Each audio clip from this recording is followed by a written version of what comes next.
But not for the purpose of vengeance, my love, for the order, for the good of the Brotherhood. To take it back and make it great once more. If you can do that, and if you can let it take precedence over your own thoughts of revenge, the Order will love you as a father who shows it the true path. If you let yourself be blinded by anger and emotion, how can you expect them to listen when what you teach is the other way?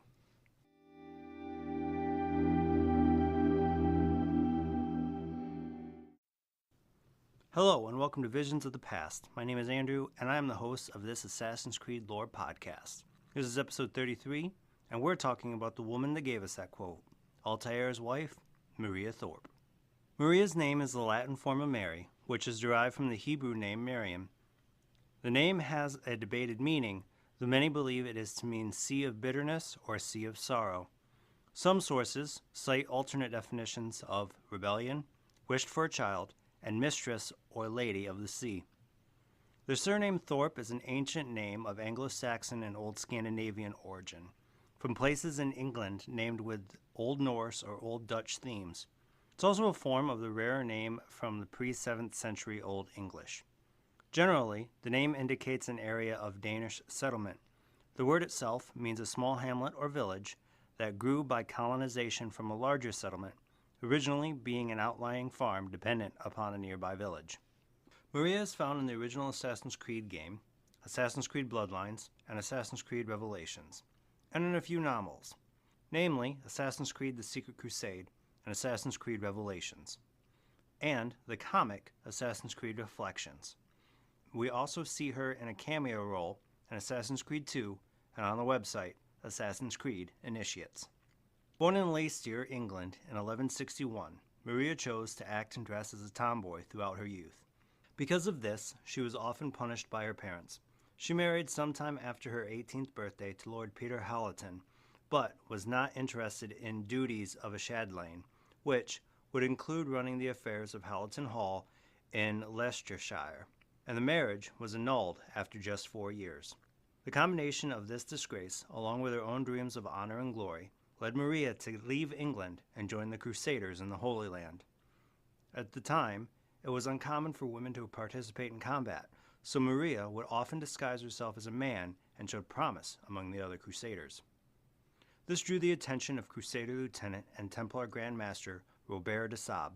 Eventually, Robert would learn Maria's true gender, but continued to support her, going so far as to appoint her his personal steward. Maria respected Robert to the point that she would do anything for him.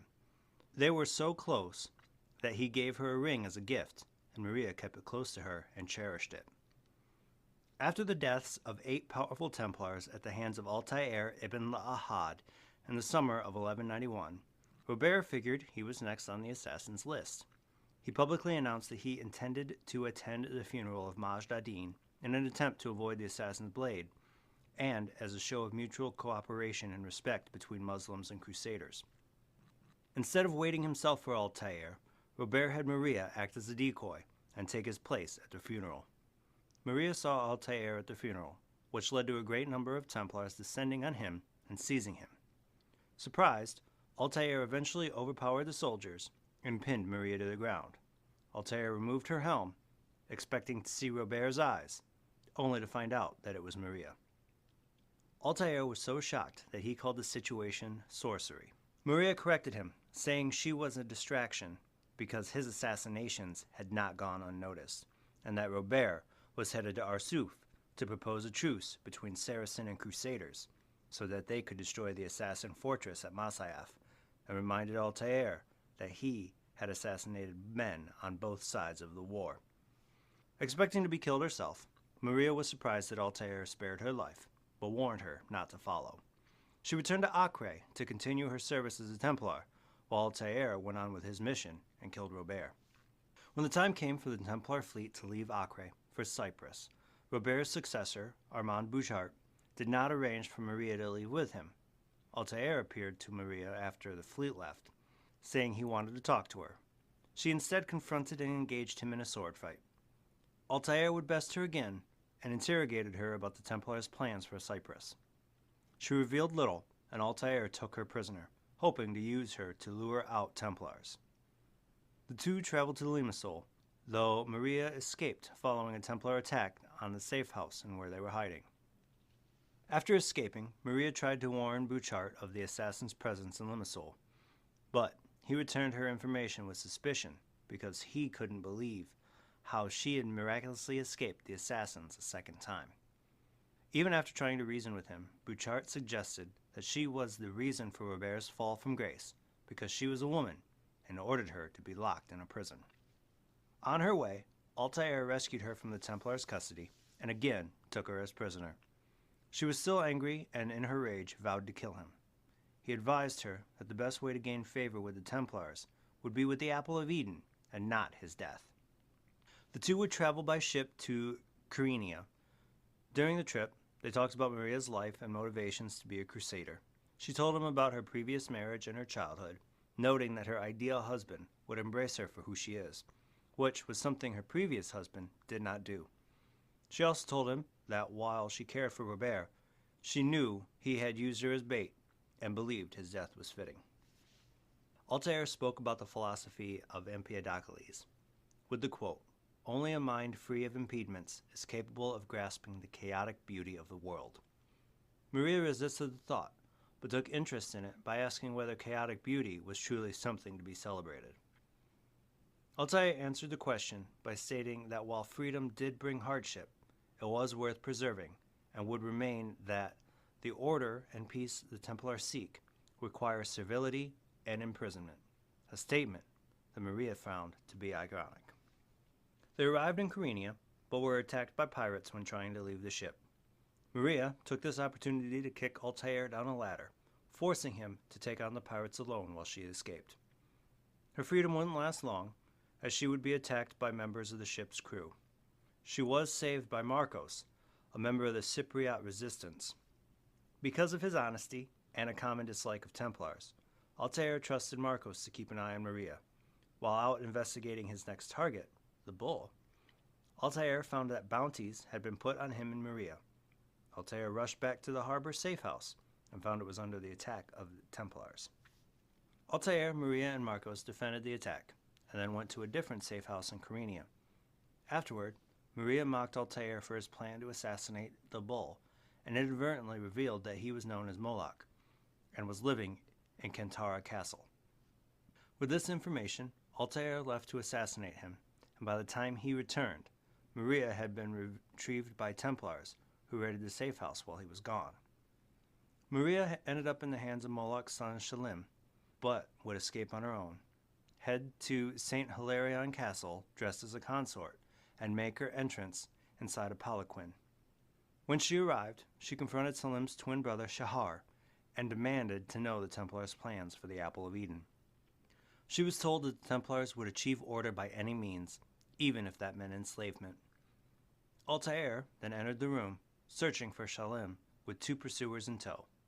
Maria killed the pursuers, but refused to help Altair and fled the scene.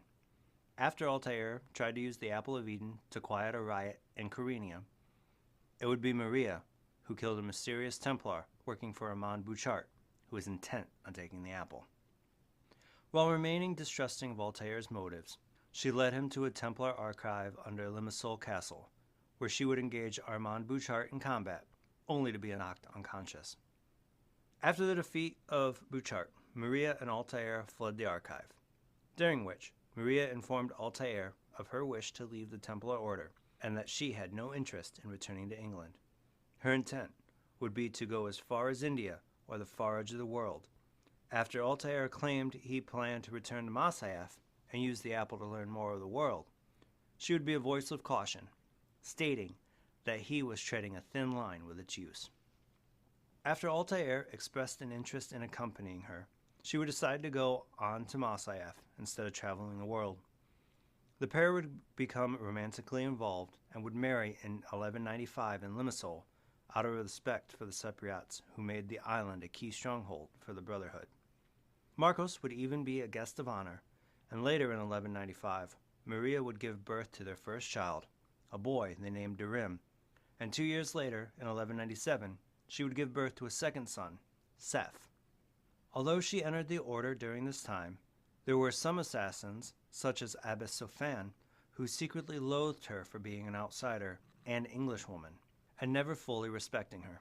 Constantly supportive of Altair, the pair would be inseparable, only being apart for an extended period of time once in 1204, when Altair attempted to place an assassin bureau in Constantinople.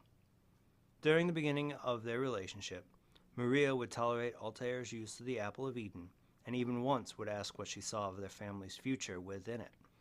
Eventually, though, she would come to believe it was taking control of him, and demand that he release himself of it, something that Altair would not do. In about 1217, Maria would begin a journey to Mongolia with Altair and Durim in an attempt to assassinate Genghis Khan, because his army was keeping the assassins from expanding their influence.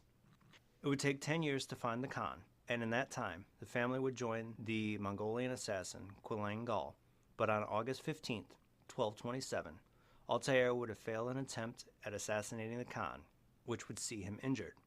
Maria would tend to his wounds, but after Durim and Quillan devised a plan to finish the assassination, Maria and other Mongolian assassins would fire flaming arrows into Genghis Khan's camp, flushing him out and leading to a successful assassination at the hands of Durim after Quillang Gal shot out his horse from under him.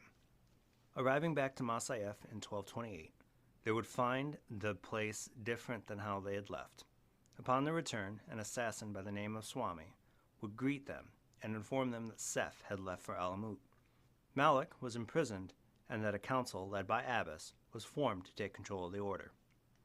Durim would leave for Alamut in search of Seth, and Swami would direct Altair and Maria to a residence on the west side of the castle instead of the expected master's tower. The next day, Altair and Maria would meet with the council and find that it was made up of the most weak-minded assassins in the order.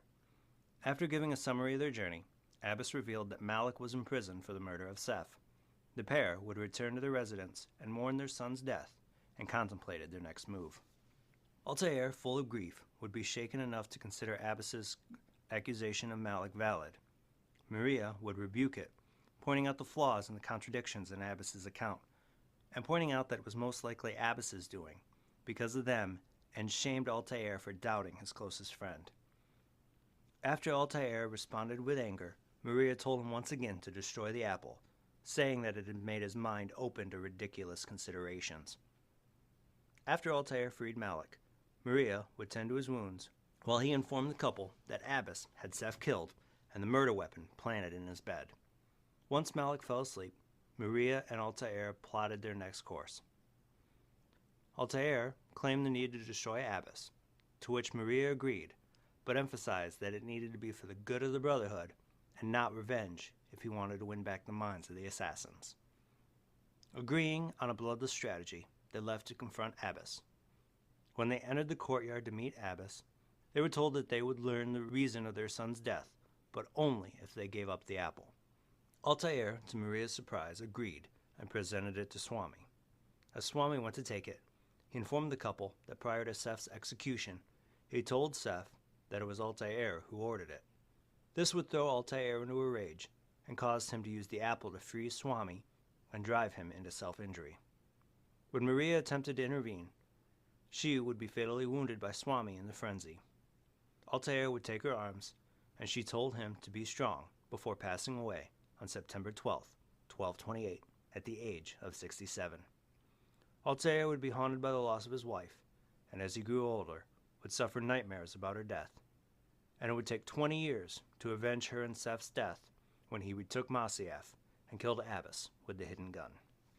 Maria was without a doubt determined, driven to accomplish many things within the Templar ranks at a time when women were not seen to be more than housewives or nurses. She was also shown to be harsh and stubborn, but when she found a cause that she could get behind, she got behind it fully. But not to the point to where she couldn't have her mind changed, shown by her being a Templar, but understanding that what they were doing was wrong. She was fiercely loyal, first through Robert de Sab, to the point that she was willing to sacrifice her life so that he could rally both Saracen and Crusaders' armies to destroy the assassins. And then to Altair, after they settled the fundamental differences that they had and fell in love, she always was behind him, even when he was starting to lose himself to the apple of Eden. She was there to be his grounding point. If it was not for her, he would have lost himself to the apple, like many people have before and after him. Throughout the years, I've seen so much of Altair and Maria together, and as a perfect couple that backs each other and clearly loves and trusts each other, that I can't see Altair without her anymore. Thank you for joining me today. Be sure to tune in every Tuesday for new episodes. If you love the Visions of the Past podcast, I'd love for you to subscribe, rate, and give a review on Apple Podcasts. If you have any questions about Assassin's Creed or topics that you'd like me to cover, please feel free to hit me up on Twitter and Instagram at visions_AC, and you can find those links in this episode's show notes. Until next time, my assassin friends, make sure to follow the Creed. And to those Templars listening, may the Father of Understanding guide you.